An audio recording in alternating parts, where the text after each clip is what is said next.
জওয়ান খ্যাত নির্মাতা অ্যাটলি বর্তমানে ব্যস্ত তার সবচেয়ে উচ্চাকাঙ্ক্ষী ছবি নিয়ে।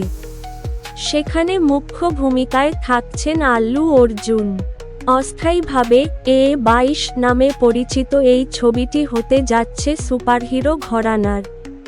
ছবিটির বাজেট প্রায় 800 কোটি রুপি। এবার এই ছবি ঘিরে নতুন আলোচনার জন্ম দিয়েছেন অ্যাটলি।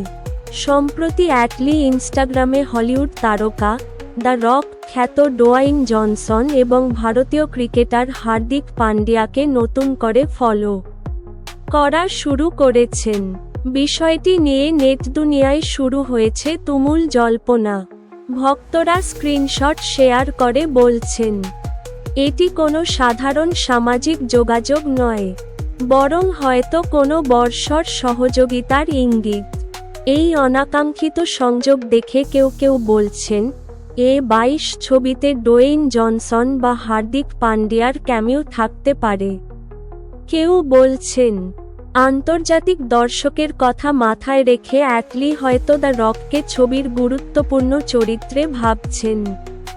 এমনকি কেউ কেউ অনুমান করছেন, হার্দিক পান্ডিয়ার জন্য হয়তো কোনো বিশেষ দৃশ্য বা সংলাপও তৈরি করা হচ্ছে। যদিও এসব বিষয়ে এখনও পর্যন্ত কোনো আনুষ্ঠানিক ঘোষণা আসেনি।